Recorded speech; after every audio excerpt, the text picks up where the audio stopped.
Hi everybody, I'm George Riles from Archery Learning Center. It is time for another thing a week. Today I am tuning up a backup outdoor bow, and I had some pesky paper tuning issues. So I get messages on Facebook and email and text and all that about my bow is tearing right, it's tearing left, it's tearing high, it's tearing low, you know, that sort of stuff. So I'm going to go through some of the little weird things that you come in contact with when you're tuning your bow that isn't standard and you won't find in the paper tuning manuals. So I'm going to take a quick shot right quick, and we're going to see what the bow is doing. I already know that this is tearing the paper, so I'm going to fix it right quick while you're watching so you can see how to do this. Right now I have the bow set up for a basic tune. Everything is right down the middle of the bow. The knocking point looks level and the whole bit, and for all intents and purposes it should be a total bullet hole through the paper. But I know, because I've shot this already, I cheated, I know that it's not going to tear.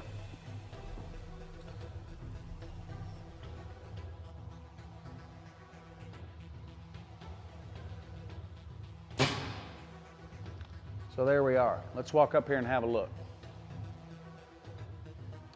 So here's my tear through the paper.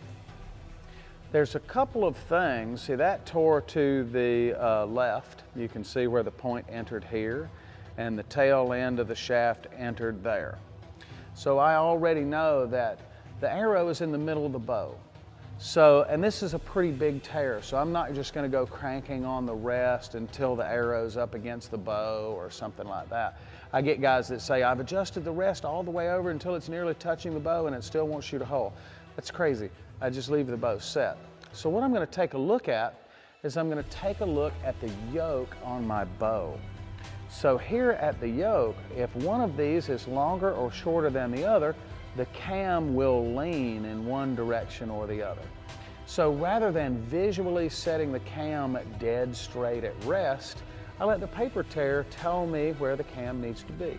So let's run over to my power press and let's take a look, and I'm going to put a couple twists in my yoke and see if I can straighten this out.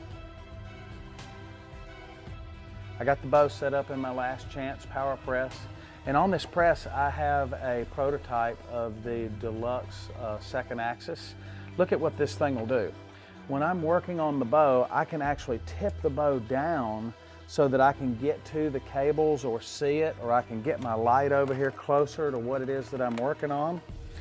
So if you have a power press deluxe right now, or if you're thinking about getting one, make sure that you get it with the second axis. And they also sell the second axis separately so that you can add it to your existing deluxe power press. So anyway, here's what I'm going to do.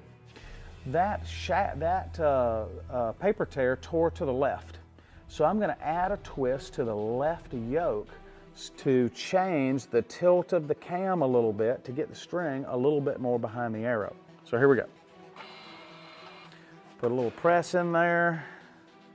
Make sure that I'm turning this in the right direction, in a direction that it tightens.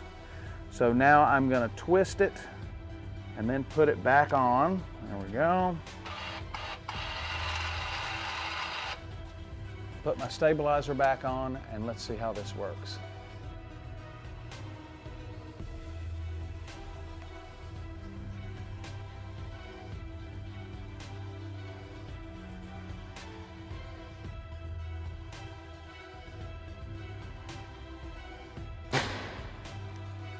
Okay, so here we are. I put a couple twists in the yoke, and it looks like I went just a little bit too far. So we went from here to here with a few twists in the yoke. So now I'm going to back that off a little bit, and then that's going to be perfect. So a couple more things that you should think about while you're shooting through the paper. Here's a couple of dumb mistakes that I've made in the past. Like I've had my paper too close to the bail, and when the arrow goes through the paper, it touches the bail before the fletchings enter, so that gave a weird tear, and I adjusted my bow all over the place trying to make it tune, and it found out that it was the bail making the arrows kick, so don't do that. Another one is if you get a consistent right tear through the paper and you're right-handed, It could mean that you're getting your chin into the string. With today's really high let-off bows, if you draw back and bring your chin to the string, your chin deflects the string, which makes it tear right through the paper. So if you have a right tear that constantly tears right no matter where you move the rest, the first thing to do is draw the bow back and hold it away from your face and shoot a test shot through the paper and see if that hole clears up for you. That'll let you know whether if you're turning your chin into it. You'll also, if you're shooting outdoors and you have kind of a football shaped group, it's flat in the middle and arrows radiate out to both sides, you're also getting your chin or face deflection into the string, because that makes it create that kind of football shaped or flat pattern through the target. So be aware of that. So I'm going to take a twist or two out of this. We're going to get it to a bullet hole, and then I get to go outside and sight my bow in.